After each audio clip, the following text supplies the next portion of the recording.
प्रदेश की 10 सीटों पर होने वाले विधानसभा चुनावों की तारीखों के ऐलान में कुछ ही समय बाकी है। इस बीच सभी 10 सीटों पर तमाम दलों के उम्मीदवारों ने अभी से ताल ठोकनी शुरू कर दी है। राजनीतिक दलों में इन सभी सीटों पर किसको उम्मीदवार बनाया जाए, इसको लेकर मंथन का दौर जारी है। इस बीच समाजवादी पार्टी से लेकर बीजेपी उन तमाम विधायकों के परिवार के सदस्यों पर दांव लगाने की तैयारी में है जो इन सीट पर विधायक चुने गए थे और हाल में ही हुए लोकसभा चुनाव में सांसद चुनकर दिल्ली पहुंच गए हैं। सूत्रों के मुताबिक समाजवादी पार्टी के मुखिया अखिलेश यादव के इस्तीफे के बाद खाली हुई करहल विधानसभा सीट पर उनके चचेरे भाई और मैनपुरी से पूर्व सांसद तेज प्रताप यादव उम्मीदवार हो सकते हैं।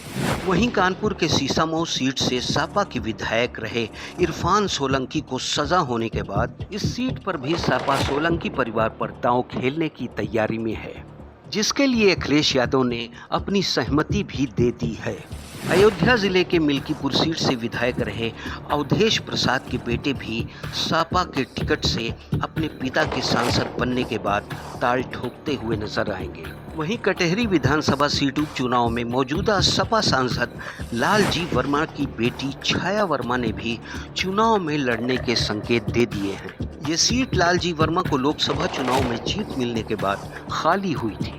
सूत्रों के मुताबिक जिन 9 विधायकों के सांसद बनने के बाद इस्तीफा देने से ये तमाम सीट खाली हुई, उन सीटों पर सपा से लेकर भाजपा और कांग्रेस समेत तमाम दल प्रभावशाली परिवारों के सदस्यों को ही प्राथमिकता दे रहे हैं। समाजवादी पार्टी ने ऐसी तमाम सीटों पर चुनाव लड़ने वालों को ग्रीन सिग्नल देकर चुनाव की तैयारी में जुटने के संकेत दे दिए हैं। जिन 10 विधानसभा सीटों पर उपचुनाव होना है, उनमें से 5 सीटों पर सपा का कब्जा था, जिसमें करहल, सीसामऊ, कुंदरकी, मिल्कीपुर और कटहरी विधानसभा सीटें आती हैं। वहीं बीजेपी 2022 के चुनावों में खैर, गाजियाबाद और फूलपुर सीटों पर जीत हासिल कर चुकी है। बता दें, उसकी सहयोगी निषाद पार्टी को मझवा विधानसभा सीट पर जीत मिली थी और अभी बीजेपी की सहयोगी बन चुकी रालोद के कोटे में मीरापुर सीट आएगी। इस सीट पर 2022 के विधानसभा चुनावों में